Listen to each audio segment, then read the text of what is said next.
So, good morning, everyone. From a very autumnal Dorset morning, we are proving true resilience in the Logan household. No heating on just yet, just winter woolies and open fires. Not sure how much longer I will continue, however. So, welcome to this morning's virtual career chat, where we have two of our veteran mentors with us from Pantera and Vistry. They're going to share their journeys from military life to life on site as a site manager. So sit back and enjoy. Over to you, Angela. Hey, thank you. Good morning, everyone, and welcome to the Buildforce Virtual Career Chat. I am Angela Forbes, and it's a pleasure to welcome you this morning. So thank you for dialing in. I hope you did have fun with sparklers and toffee apples on Saturday evening. It even stopped raining in Scotland for Bonfire Night to be suitably celebrated. Although why the whole of Scotland isn't underwater is beyond me. It has got to be the wettest October in our history. So I hope it's a little warmer and drier where you are. Now, for our chat this morning, we're discussing site management. So these sessions are where we have veterans sharing with you their transition and their new civilian careers in industry. So all this is to bring the construction industry and its careers closer to you during your resettlement. So our incredible speakers this morning are Jason Parker from the Pantera Group and our rising star winner, Thomas Jupp at Vistry. So we'll take questions at the end, so feel free to write any comments as we go. And without further ado, we'll pass over to Jason to kick us off this morning. And Jason, we'll turn our cameras off. Hi everyone, obviously as introduced, Jason. So my background, I served 13 years in the Marines, based mainly down in Boverton ASG. I've been outside of the military now for just over 2 years now. So 2 years, 2 months. I left in September 2020. So as you can imagine, that sort of time, that period with COVID going on was quite up and down, to say the least. I'll go into that more into transition in a bit. As said, I work for Pantera Group, and in that company is a few sides of it. It's a carpentry fit out company for new builds, whether that be like expensive apartments up in London. We're talking like £1 million up to £5 million per apartment, or just like smaller apartments just within London and the southeast area. Then also is a sister side to it where they do a wardrobe fit out program. Obviously, it's a separate sort of company within itself. I've been with that company now for coming up in a couple of weeks for 2 years. And the way that come about, obviously, as I previously said, left in 2020 with COVID, I wanted to go into site management, and a lot of companies, big companies out there, Barratt Homes, Red Row, all their trainee roles that they offer now, and I've obviously seen them out and about and they're back up and running. They're taking everything off the table. As I was leaving, obviously that did put a big worry for myself, obviously, because I've got to provide, I've got to pay bills, and left me sort of thinking, what am I going to do? I did obviously build a buffer up before leaving, thinking I might not get work straight away. That transition is going to be hard, and especially during COVID, it's going to be even harder trying to fight for roles if people are losing their jobs and stuff and going for other things. I had Caroline reach out to me. Obviously, I thought I don't know where else to turn. I reached out to Buildforce. They sent me through a job. I believe it was up in West London. Obviously, I mentioned to Caroline, that's too far. Obviously, yes, I wanted a job, but then I really thought about it and going, can I do that? Commute every day, which probably within about 2 hours each way. After that, probably within a week, I say Caroline come back to me and she had another start date for Pantera Carpentry for like a week's work experience / trial, obviously just to get my foot in the door, get some experience, get a company to look at me. There was a few hiccups there where my missus at the time had got told to isolate, so I thought that chance was going to be blown. I ended up doing a PCR test that said negative and allowed me to go in. So my week experience in role there only led down to 3 days in the end, which obviously I went out to site. I just followed the site supervisor around, assistant project manager around, see what was going on, asked plenty of questions. At the end of that 3 days, they said obviously they'd be in touch. Obviously, I kept in touch with Caroline. Caroline was checking in with me. I was still progressing with what was going on to. So I had another course that I was on, which was a level 1 house maintenance course, because I thought I need to get some skills anyway going on the outside. So I started that. Within a few days of starting that, the week after doing the trial, I got a phone call from Pantera, basically offering me position. So I liaised obviously with Caroline and Pantera back and forth. And so within a week of doing that experience, I was starting on site like a week on the Monday. So that was obviously good. That was nice, obviously, especially in the climate we was in. The way that I tried prepping myself up for coming into construction and seeing the difficulties with COVID that was happening, I booked myself onto a couple of courses before. So I'd done my first aid level 3. I thought even if I don't get into construction and I had to take another job in the meantime, I thought that was going to be a decent selling point, to whether it be in an office or whatever, to have that within an office. I also booked myself onto an SMSTS course, because I thought it's just more sellable. I can obviously, go, I've got this as well. You haven't got to invest so much money into me. I've got very limited basis of knowledge, but I've got them. Since leaving, I've used my learning credits to enroll on the MVQ level 4. I've been quite stuck on that, I'm not going to lie. Obviously, with life taking over, it does sort of take quite a bit of your time. And obviously, I'm still progressing through that. I've basically finished, but I've still got a couple of things to do on there. Within the company, what I've done, I've redone my level 3 first aid. Didn't have to, but they just went and proved me on this. That's another 3 years I've got there. I've done my mental health first aiders course. Obviously, I've brought that up quite big into the company. I left with some mental health issues, and sometimes I still battle them to this day. But I thought it was pertinent. I also was a trim practitioner in the military, and I wanted to carry that over and help anybody who is suffering with mental health. I've done a manual handling trainers course, so I can teach manual handling, which was on a construction site with labourers just lifting stuff all the time. It's quite big. You've got to cover your ass at the end of the day to make sure all your I's are dotted and your T's are crossed. I've done fire marshal training, so if a fire happens on site, you're literally just escorting everyone out the building. I just literally see all these little courses, there's little ticks in the box. And obviously every year, then if you go, oh, I've done this, obviously that sort of sways you to sort of progress up the ladder. Going back to obviously what Caroline said, military life to being a site manager. Like I said, I left during COVID. Things were difficult. There were worries. Obviously with businesses shutting down and stuff like that. My transition period was quite difficult because there wasn't the resources that I'm assuming are back up and running now.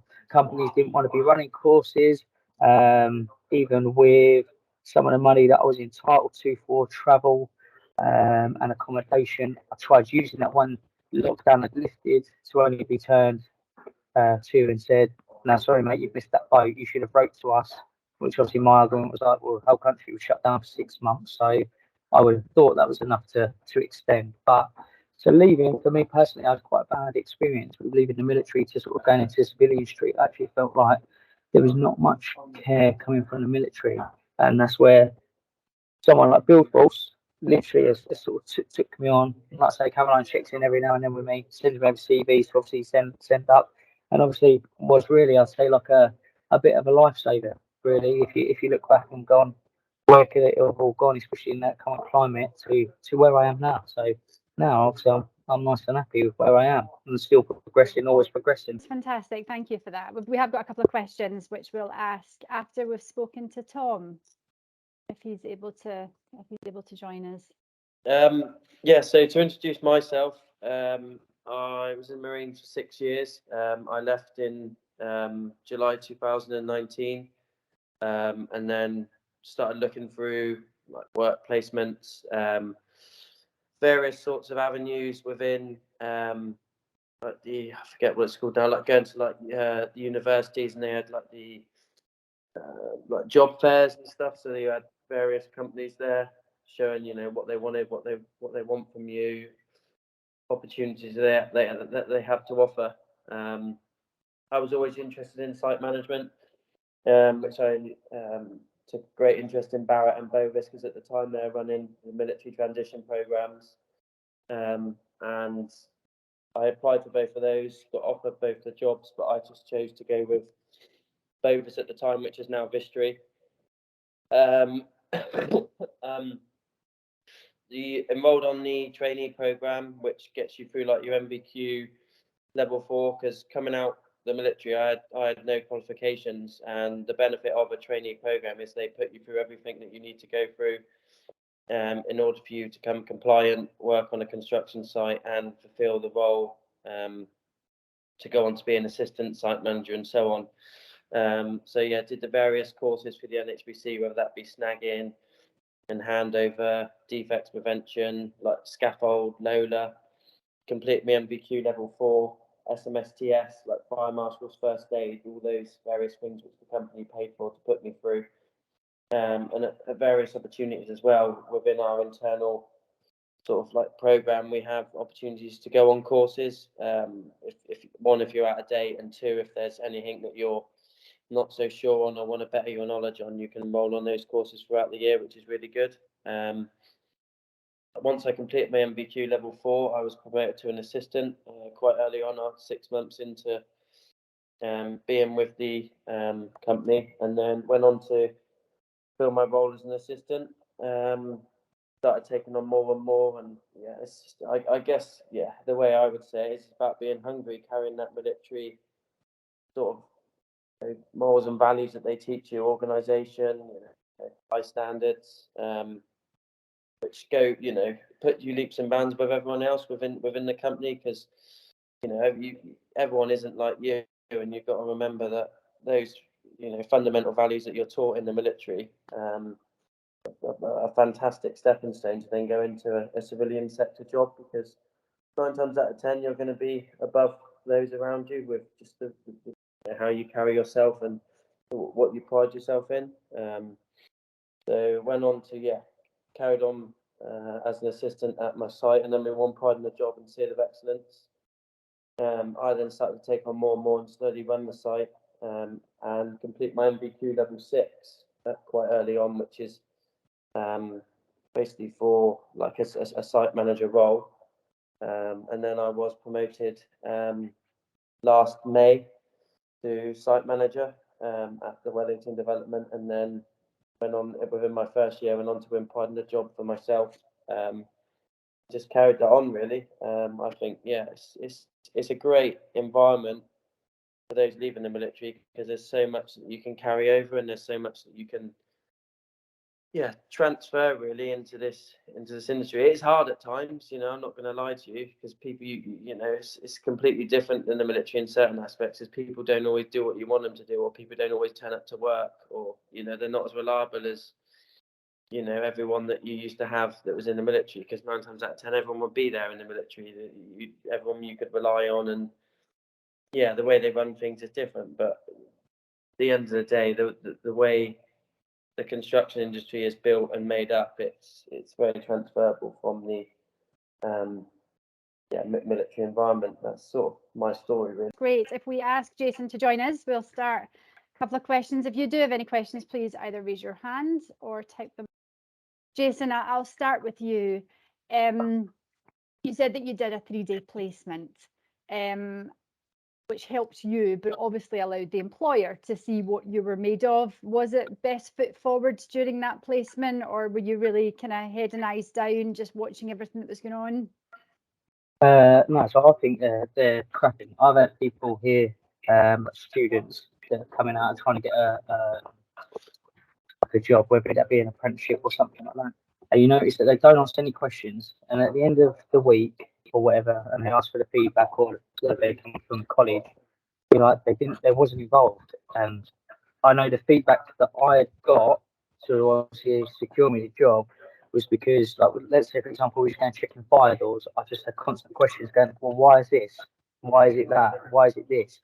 And that just leads you to show an interest, and they go, oh, okay, this geezer's obviously asking questions. He wants to know why. He's questioning it, and it looks as though, well, obviously I did have a genuine interest, but it's not that you're just sat there for the week, just you're there for the sake of being there. Okay, and you spoke about all the training courses that you've attended. It was a very impressive list. Which ones would you recommend for those going through their transition? So which one's key aiding employment? Like Tom said, obviously they do all come within the job. The companies, if you could secure a company, they will pay for all these qualifications. That's why, like for myself, I just went straight away with the first level 3. I thought it was a big one.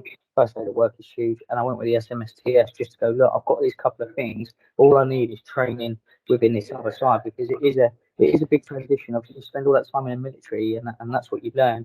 And then you're coming out into someone else's field, obviously into my being into a carpenter's field, and they're the like SMEs in that they know what they're doing, and you've got to really pick up pace to try and catch up with the knowledge and education that you can learn from them. And you mentioned it was a big transition. What is that first couple of weeks like? Are you the student and everybody's coaching you and guiding you, or were you thrown in head first?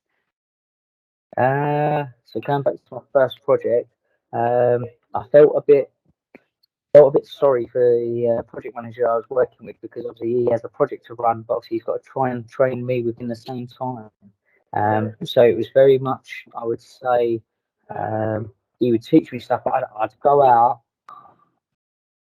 myself, go back to the office, ask him questions, and then, like I said, I would pick up knowledge from, say, like the carpenters, and then it would just, I would just bouncing back between it and then learning and getting that bigger picture. And then, so, if you're, if there's an area you need to work for, or work on, sorry, or there's an area that you are absolutely nailing it because you've got no comebacks on a project manager. Right, but you seem very personable, Jason. I think that's what's so warming about you. So obviously you were able to build that rapport and that relationship with whether it was the trades or whether it was your peers or your boss. Is personality a big part of being a good site manager? I'd say, yeah. Obviously, you do. You probably find it as well, Tom. Like, you will get people that just don't want to do stuff, and you're like, "Come on, mate, I just need to get this done. Let's just get it done, and we can go home at the end of the day." And I feel if you don't have a good relationship, obviously, with your workforce, they're not going to do the job. They're not going to do it to the quality that you need to. It's going to create you more work because obviously, I'm going to have to go in there and snag it. I'm going to have to give them their snags. If they're working on price work, they're not going to get paid for them snags. So then they've already got the ump. So you've got to just always, I find, try and keep something in your back pocket as like a little sweetener to keep them happy to get them doing what you want to do. But again, it's walking in their shoes, isn't it? It's understanding what their drivers are, and more often than not, it's around pay. You spoke about mental health, so just a guide for everybody else. How do you manage it? How do you keep on top of it and fit it in on top of the day job? Well, for my own, obviously, sometimes I just go through peaks and troughs, and it's just going through, just trying to get through the day and trying to restart another day the next day. Obviously, with people on site, I sometimes do talks on mental health. When they come in for an induction, obviously it's mentioned within their company induction for Pantera. Obviously, we take mental health seriously. So much so that at the minute I've got a guy whose friend's died recently, and every morning I check in with him. I noticed that he was obviously down one day, and I was like, "You all right, mate?" To the point of where he spoke to me, and we had a quick chat. Obviously, not too long, so I don't want him to dwell on it too much, but until he felt like he was in a better place.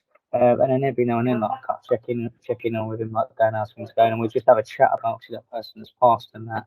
And sort of over the couple of days, over the week, he's back to normal, he's back to his jolly old self and that. But I know there's obviously times that he's going to be feeling a bit sad that his mates have just passed. And a good manager cares. And I think that's testimony to how good a site manager you are. I think on the mental health piece as well, it's just, and I love the fact that you mentioned it, it's always recognising it, isn't it? If you know that it's there and you know you need to manage it, you're more likely to keep on top of it rather than it kind of creeping up behind you.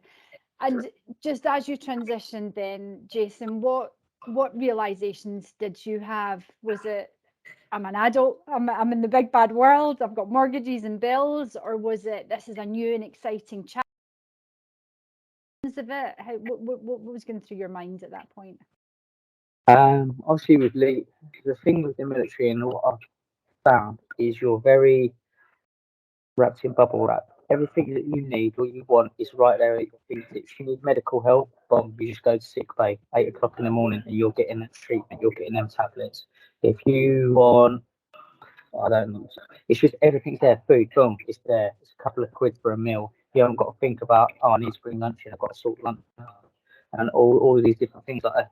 It is just literally everything that you need is there. And when you're coming out and coming into that civilian world, it's, like say, doctors, waiting for doctors. Thank God I haven't had to wait for one, or I have not needed it. But say dentistry, you're like, my tooth's hurting, I need a dentist right now. Oh no, sorry, we can't fit you in for a couple of weeks. And you're like, yeah, but I'm out. Like, I know I would have got this treatment in the military the same day. And like say, if you're already prepaying bills and you've got that, you've got your own place. You already know these things are going there. There was things that I didn't sort of anticipate with, like wages, like you're then paying for your pension. So obviously when I used to get my pay slip, it's fortnightly with me, but we're like, hang on a second, that don't work out. It was then work out a month. But I'm earning less, but my salary is the same. And I was like, oh. And then obviously it's taking things into account like pension. Then at first I was paying for my travel. And it's just obviously these little costs that sort of niggle away. But then you adapt, you've got to adapt to yourself. Unfortunately, we've had the COVID period where we needed to adapt, and then now we've got this whole energy crisis, cost of living, where unfortunately that is something else that we've now got to adapt to and sort of tighten in places. So it's just about managing and sort of adapting, and which being in the military you can adapt to the situation, but it's then you're trying to adapt in a different way where you don't have that security blanket. You can just go, yeah, I can hide behind that. And who is that security blanket for you now, Jason? Who gives you that big emotional cuddle? I don't know really. My missus, obviously, it's nice to go home at the end of the day to the missus and say, if you've had a bad day, she's like, that's been a bad day. Or it's sometimes hard in the morning, obviously, getting up and I've got to jump back on the train. Train strikes going on for myself at the minute. I don't know where they are going on around the country, but you're just like, oh God, something else. And just being able to go home at the end of the day to just vent to the missus, just obviously solve. It makes it feel like the problem's gone away, obviously, until the next day, and then you've got to tackle it. You've just got to tackle the problem head on. But it's nice to have someone to talk to, and just let some steam up to it in day, and then go and enjoy that weekend to make up for that week. Can do some family things and stuff like that.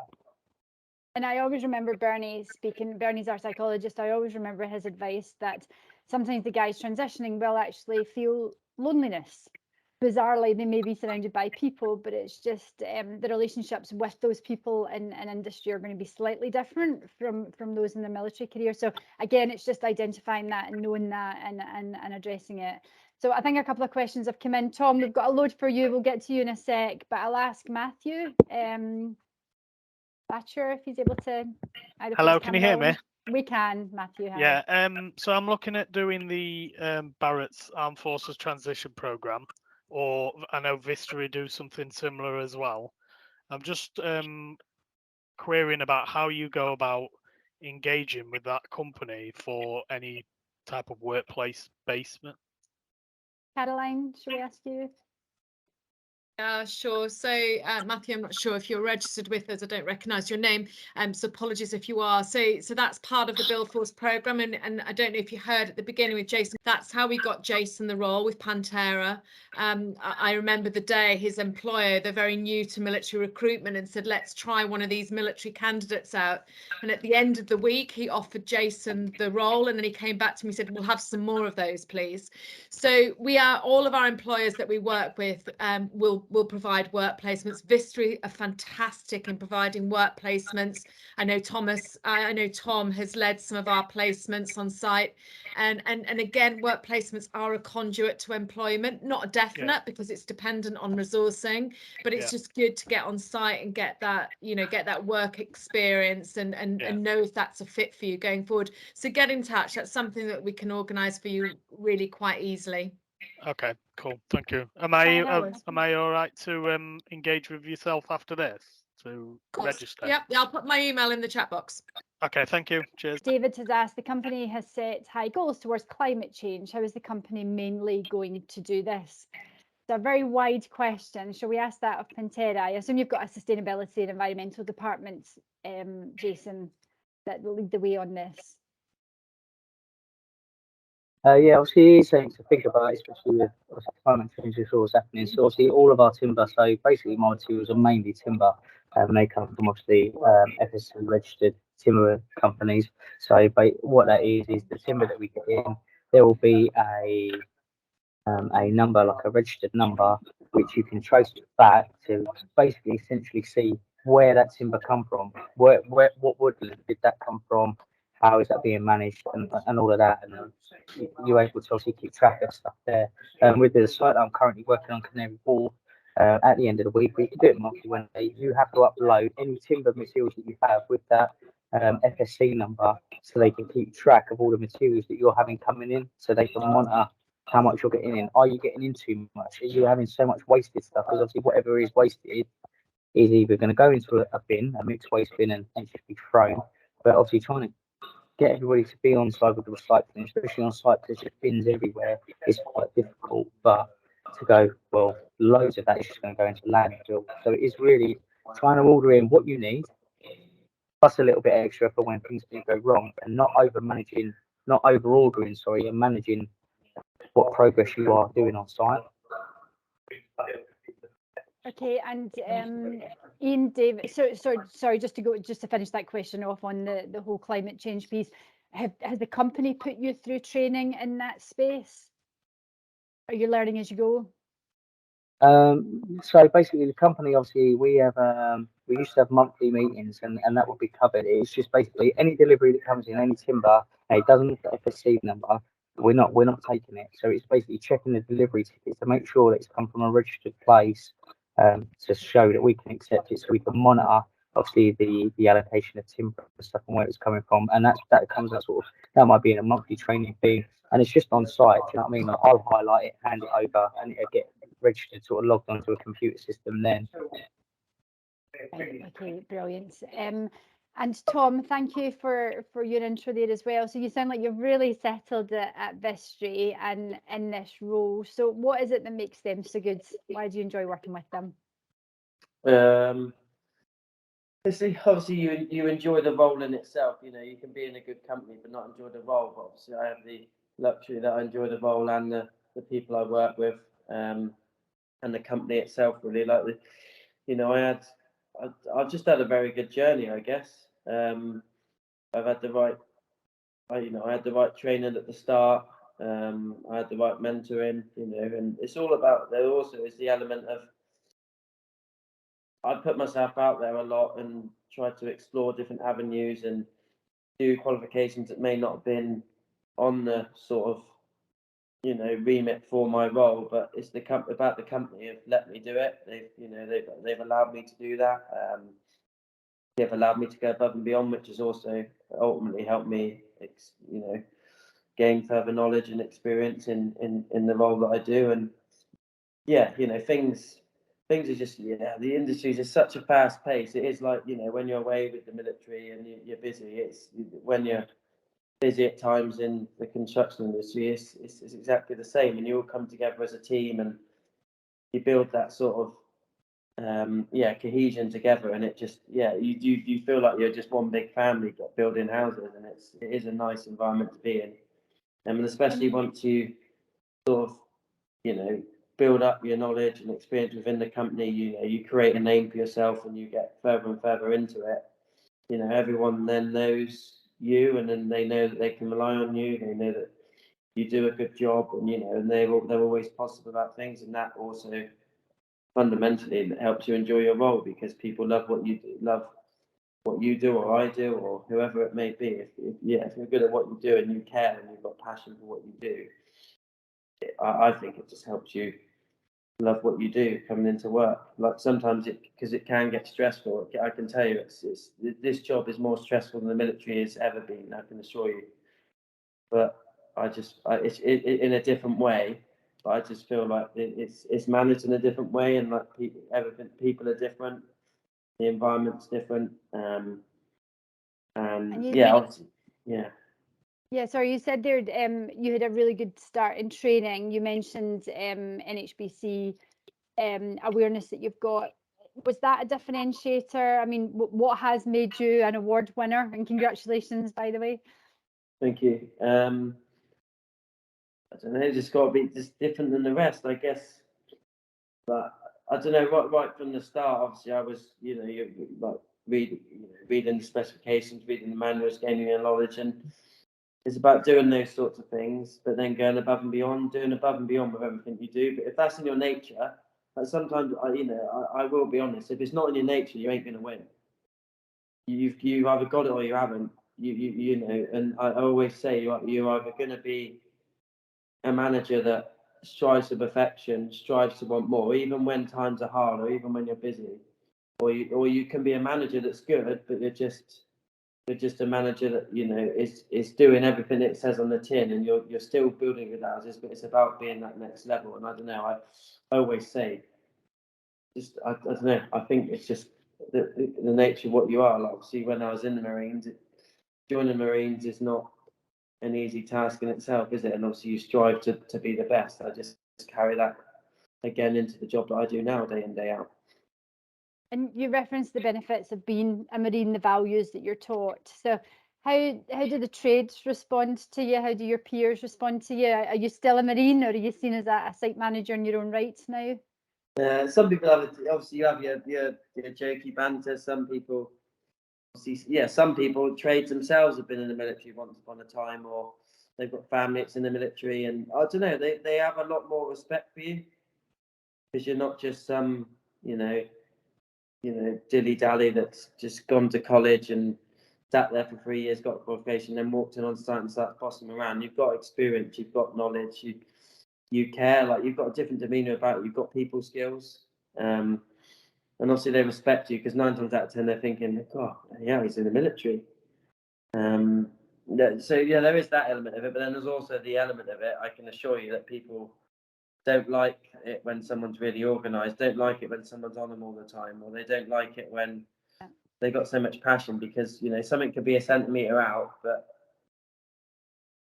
in my head it's, well, you've got to move it a centimetre then, do you know what I mean? Like, it's like, some people may not do that, but yeah, you've got the element of that, which it does annoy people, it does get on people's nerves, but at the end of the day, the houses that are handed over a good finished quality product, and the less issues that they have, the happier the customers are, and then happier I am, the happier they are, and the happier the company is.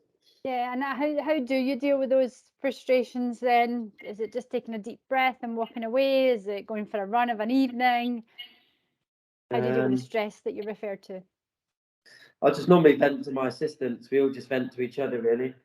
Like 9 times out of 10, I never vent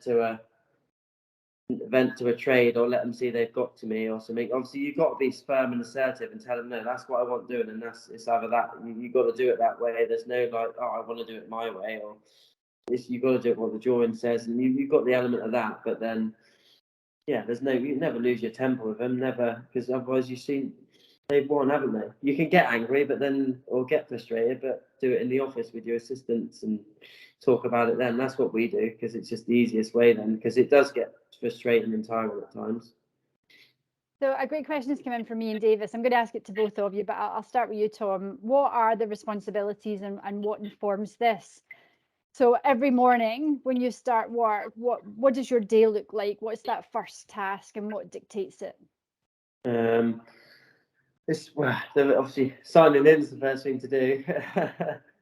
And then it varies really. Obviously you plan your day, check the 5-week. Obviously I have like a 5-week planner, so I check what's up and come in, make sure the night before things are ready, make sure the trades are in, health and safety, like making sure traffic management plans and things are updated, talking to the trades, making sure you printed drawings that you need, chasing things. Like in my mornings, doing my health and safety paperwork, chasing things from the day before, early on in the morning, and then chasing materials and labour, because then I can then hit that hard. Like I always say, like an hour in the morning is worth 2 in the afternoon. You can get in really early, flips that out, and then you're out on site. Trades are getting in, and you're there, like you're on them, and they're like, it's like they've got to perform. That they know you're there on site, you're watching them. So that's me. But I don't know. I wouldn't say I have a set routine in certain aspects, but every day's a new day because you don't know what issue you're going to face here. That's the thing in the construction industry. You could have an issue one day that's not an issue the next, or you could think you're plain sailing and all of a sudden 5 issues come through the door, and you'd end up. Some days you can end up firefighting them. Some days you can, you're comfortable, you're cruising, everything, you're on top of everything, and then it changes. It is I don't know really. It's hard to determine that. But you'll have a program, won't you? And that'll advise what tasks and activities are going to be happening that day.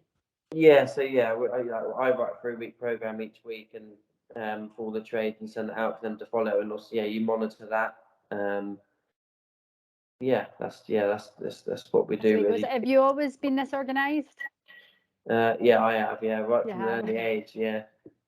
Okay, and to you, Jason, is your pant and sock drawer just as organised at home? Oh no, not high. No, I like to be literally caught up against it and just get going. For me, it's very similar. Like you need that plan already in place. Like the night before is planning for the next day. And sometimes I like to pre-tee up the workforce the night before. I might just send them a message while they're on their way home. So obviously we have a big WhatsApp group. Blah blah blah. This is what's going on. Because sometimes you never know what is going to happen. Like let's say for example, train strikes this morning. I might have found that I'm not going to get in till let's say 9 o'clock for whatever reason. So I've set them up so they know what they're doing. And then they can get going. But generally, yeah, we'll have a meeting in the morning with everyone there. If there be any problems discussed, any carpenters that need certain material, I need this, I'm going to need this later on today.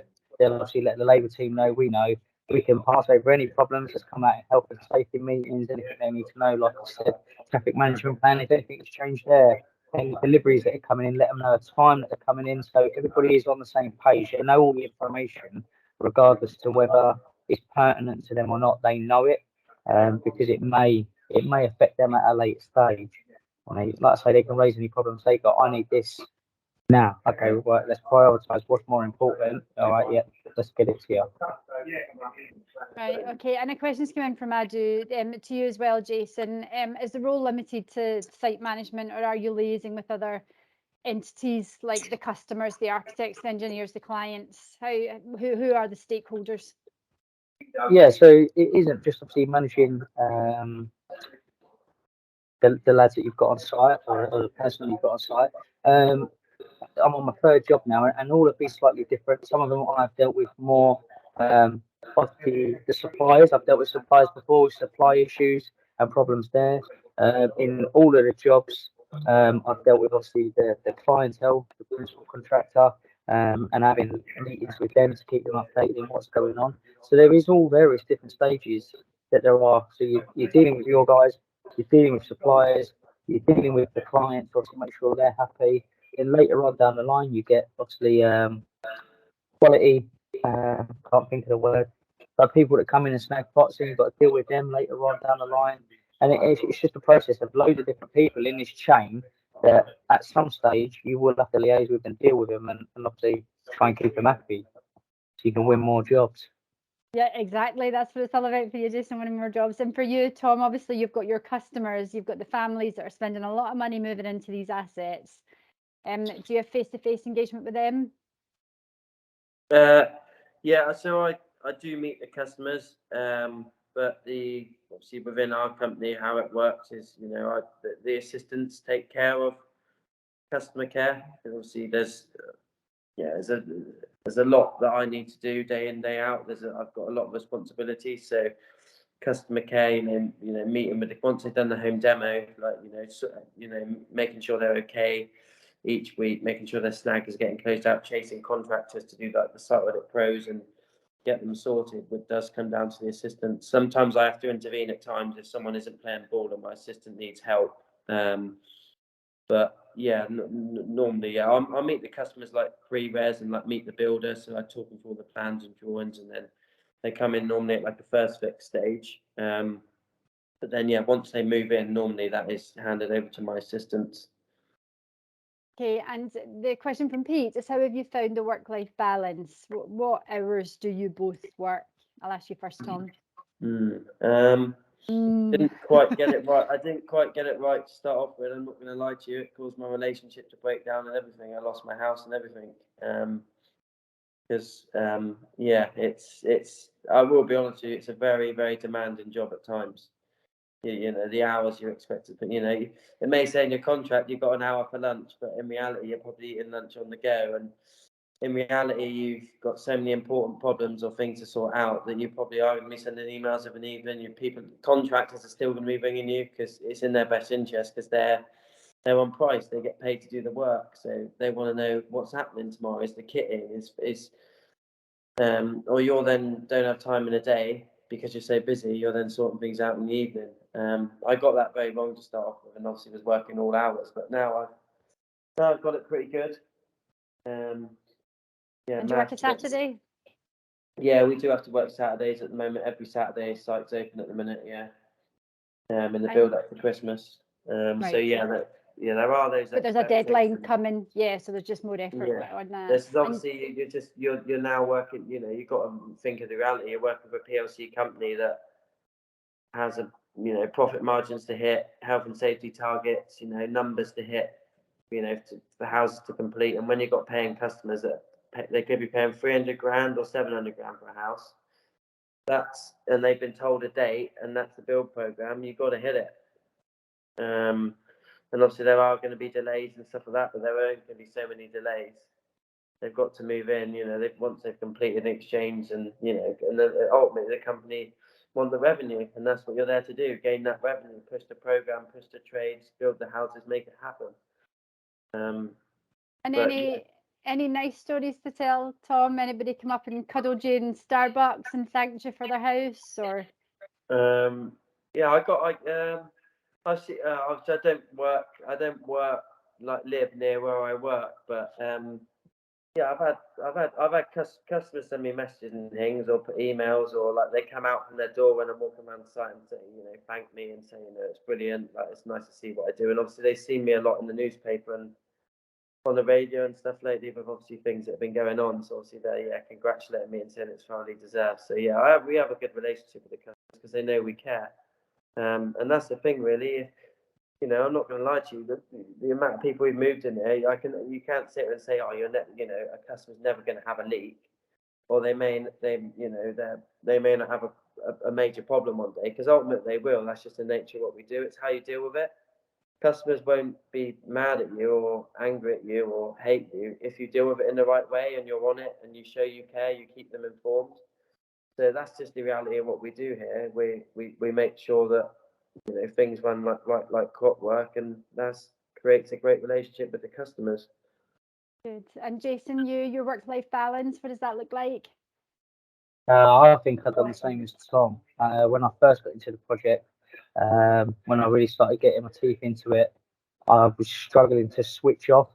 I'd be there, like you say, of an evening, just constantly replying back to emails, thinking about it. At the weekend, I'll be talking to my missus, going, oh, I need to do this Monday, I need to do that, I need to do that. Where she'd be at the point of going, you're on the weekend, you shouldn't be thinking. I'm like, yeah, no, I know. But I was constantly on the go, trying to think of the next thing. Even like when I would say be taking time off, even I still do it now. I might have days off and my phone would be going off. And because I look at it as the project needs to be completed, although I'm not there and I go, no, I'm turning my phone off, I still go, let me take the call, delivery, get in touch with the lads, we got this here, to still try and bring that project all together, because at the end of the day, it is one big team. Like I say, I think that might be from coming to the military that it's a bit difficult to learn how to switch off, to go, no, this is my time now. I can pick that up tomorrow. No one's going to die. Nothing's going to happen. I can pick that up tomorrow. And there are times, obviously, where, like Tom said, it does get busy, where you're meeting a crucial deadline, which can obviously impact on delays, which you don't want, because then that is going to it could incur financial charges, like say, to the company, profit margins. So you will be pushing it. You'll be pushing them weekends to get it done, then late at night to make sure everything's all up and running, and you're hitting them deadlines, because they are crucial points at the end of the day. Like Tom said, if a customer misses that handover date on the mortgage, they could lose that mortgage, and that's going to have massive financial effects, which is what we're here for at the end of the day, is money. Yeah, it is. And a question's come in from Matthew. How are the ex-military guys perceived on site? Are you a bit of a clique, or is there a perception your expectations are too high, or what's the perception? Hi. The only reason I asked that is because I've got a couple of civilian friends who are tradies, and when I said that I was looking at doing this, they automatically said, "Oh, you're gonna rock up in your suit, looking all fresh and clean, not having a clue what's going on, but coming around, bossing everybody around." So that's just how I wanted to ask that question. Yeah, it's a good question, Matthew. Jason, to you. Yeah, like you say, it's difficult because you are the new guy, and if you don't come from any form of construction background or have a trade behind you or something where you are like specialised in that, where you've done it a couple of years as a kid, or even a labourer as a kid, it can be quite daunting. And yeah, people can try and pull the wool over your eyes, but then I think that's where you take that information. If you feel that something's a bit dodgy, go to obviously people within your workforce that know and go, "Is this right?" And they'll either say, "No, he's lying to you," or "Yeah, it is right." And it's then building a relationship with the team that you're working with. Like when I get the carpenters here, we want to keep them here. We've got the product, and all we're doing is we're repeating. So once you get a good team here, it's easy. You can trust people and stuff like that, and they're not gonna take the mick out of you, like take liberties, because at the end of the day, they want the work, because like Tom said, they're on price. So if they go slow, they're only less a day. So they want all their materials there. So do you know what I mean? So your focus is also on them to make sure they're happy. You keep them happy, and they're going to treat you with the respect that you deserve. Yeah, no, a very good point there, Jason. And a question to you, Tom. How did you learn the skill of reading drawings? Was it something that you picked up? Was it a course that you went on? It's something that I picked up really. There's a lot. There's half of what I know is just picking it up on the job. I know it sounds crazy, but there's only so much you can learn in a classroom. There's only so much you can learn out of a book. You've got to see it for yourself. You've got to see the problems. You've got to understand how to put it right, or see someone put it right to then understand that you could do it that way, but then you could also do it another way. And then understanding drawings, because then you've got to obviously learn. I learned from people, my mentors and stuff, that how they read drawings, what certain things mean, measurements, and where things need to go. But then, once you start building houses, it all makes sense.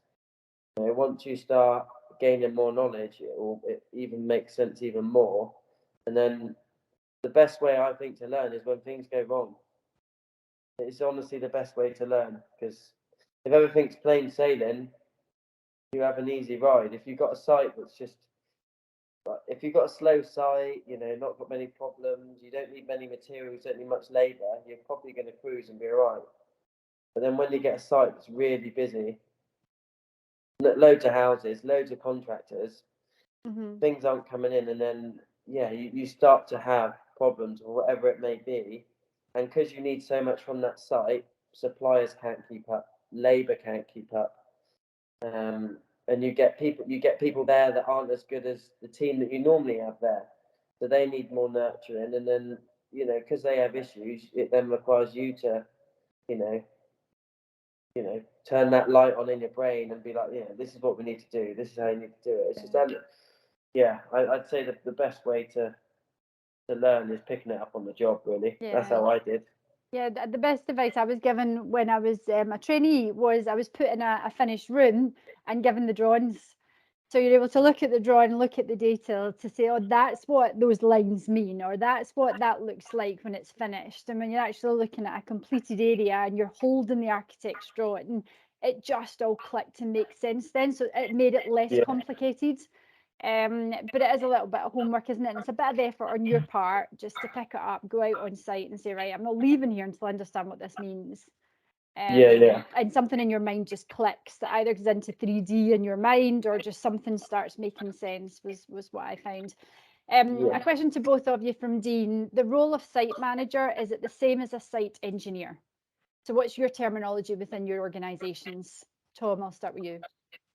Say that again. Repeat that. Sorry. Is a site manager the same as a site engineer? No. Okay, and the difference between them within Vistry?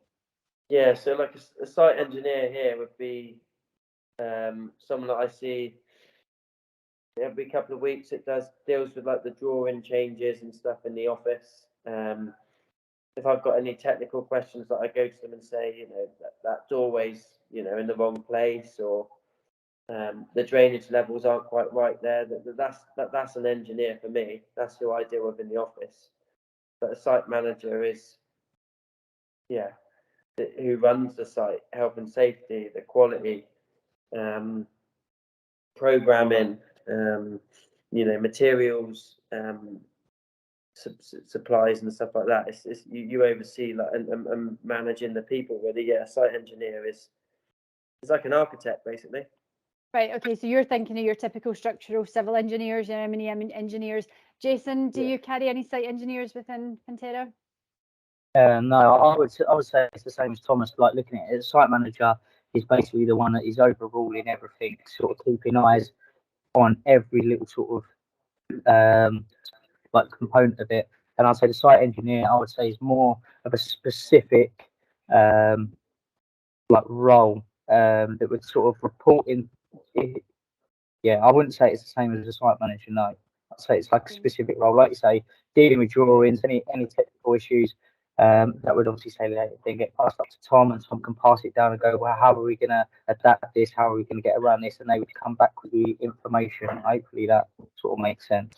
It does. And sticking with you, Jason, a question's come in from Ian. He's a WO2, and he's getting a bit of conflicting advice at the moment in terms of what entry level he should be coming in at. So academically, he's got all his NEBOSH and his training courses, but obviously lacks the practical experience. So what level should he be pitching himself at? Assistant site manager, site manager? So for me, sort of with this NEBOSH, I had a friend who was in the Marines with him. He done his NEBOSH general. He ended up going and doing his training assistant site manager scheme with Barrett Homes. It turned out, obviously, by the time he got up to assistant project manager, he had the most health and safety on his site. He was like holding that NEBOSH. I would feel that, because that's the route that I was looking at going into, if I take a NEBOSH, I can get employed anywhere. But then I sometimes think, is that qualification too much? Because that is more of a health and safety role. And I would say you could probably go with a 5-day IOSH is really all you need, but that's my personal thing. But then going in as the assistant, it allows you to learn. If you're going to go in as a site manager, say, it allows you to learn all the different trades if you've got no background in construction whatsoever. And I can obviously imagine with his question, obviously being the WO, if he pays up here, and he doesn't really want it to go down there, so he wants to pitch it there and build it back up. And that's that was a crucial factor in me choosing when to leave the military, because if I'd gone further up, the pay would have gone up there. I would have had to retrain, and the pay would have been down there. And then going with mortgages, everything else, how then do I fit that lifestyle in with that? And for me, that's why I was like, I'm at a point now, I'm leaving. I might have a small gap, and then I can accelerate to where I could have been from in the military. I would personally, if you've got no construction background, I'd go in as an assistant and learn everything that you can, and you will probably move through quite quickly. If you're switched on, like Thomas is saying, coming from the military, you're generally quite switched on, so you move through quite fast. And I think that is why these companies like going for people from the military, because you're not just there sat there going, all right, yeah, whatever. You'll always ask a question, pose a question. Is there a way to make this better? Can we do this faster? Can we do this cheaper? Can we use this person to do this? And you're trying to move things around to get the best out of everything. Yeah, so it's just accepting it's a title in the first couple of months, isn't it? Yeah. You'll cut your teeth, earn your stripes, and then you'll progress quickly. And within Vistry, Tom, is there the structured military programme that was referred to within the barracks, or do you come on and learn as you go? I was just like to say, I couldn't have put it better myself. What Jason said really there, to go in as a site manager, you'd be foolish. It's this, you don't quite understand the nature of the job until you're in it, and it's better to start and work your way up. But yeah, going back to what you said, yeah, there's the program between Barrett and Vistry, and that is pretty much the same now. Thereabouts, you go on the same courses, you do the same MVQs. Barrett and Vistry are both very similar. They produce pretty much the same numbers a year. You know, the sites all run the same. I've been on Barrett sites. I've got friends that work for Barrett. We're all the same. It's just they've got different certain. Barrett's are just very more electronic. We're less electronic, like health and safety and like doing things on the iPads and stuff like that. Barrett are more that way inclined. That's obviously just from speaking to friends and stuff like that. Obviously, I've never worked for Barrett, so I can specifically tell you, but the military transition programs are pretty much the same. And at the end of your project, Thomas, you said that you live further away from the project itself. At the end of your job, how are you reallocated? Is it head office that do that? Is it led by geography? Is it led by,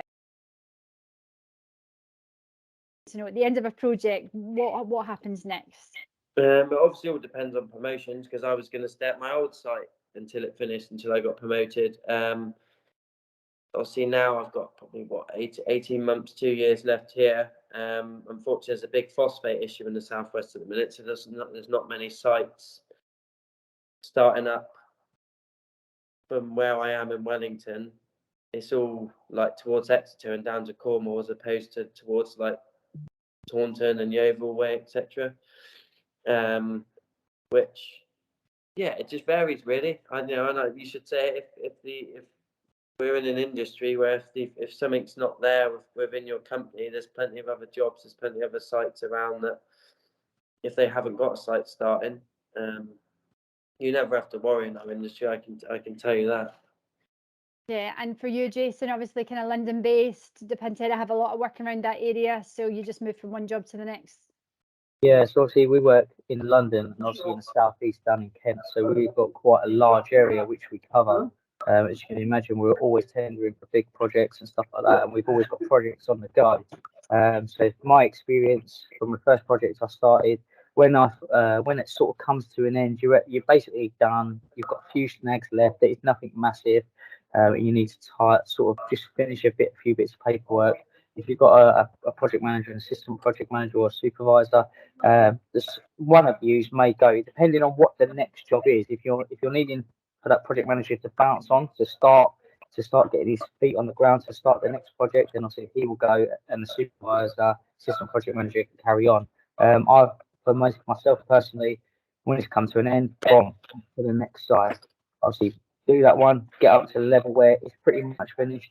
Right, this is the next job. Start saying it, boom, straight there, get going, and you just constantly going, learning everything that's new, the new layout, the new products, the new people, and just constantly changing. Okay, well, listen, thank you to both Jason and Tom for their incredible contribution today. The transition from the Armed Forces to career in site management can be a very rewarding and successful one, and your military career is a great platform to start this really challenging and rewarding career, so you're never going to be bored. And thank you to your employers, Pantera and Vistry, so they're incredible Armed Forces supporters. Just remember, everyone, you are not alone. Build Force are here to support and guide you as you transition. So please get in touch if you have any questions, and we will help you take this further. So I'll pass back to Caroline to close and for some final insights. Thanks, Angela. Yeah, just to echo that. Thanks, chaps. Always really love our lives case studies. They really bring that military transition to site to life. So thank you for sharing that with us. So just to echo what Angela said, you know, we are here to support you. Both Tom and Jason are mentors. We can place you on site for a work placement. Site management is one of the main areas that we support, and we have a lot of employers in this space. So please do just get in touch, register online, or give me a call or email. I've put it in there, or go to our website. So next one, for those that are listening, virtual career chat in the diary. There's a terrible reverb. I hope no one else is hearing it, but I have a feeling you might be. Is the 1st of December, and we will be focusing on a logistics manager. So have a good week and see you soon. Take care all. Bye. Thanks. Take care. Thank Bye-bye. you. Yeah, Thank so you. much. See you Bye. later. Thanks, everyone. Bye.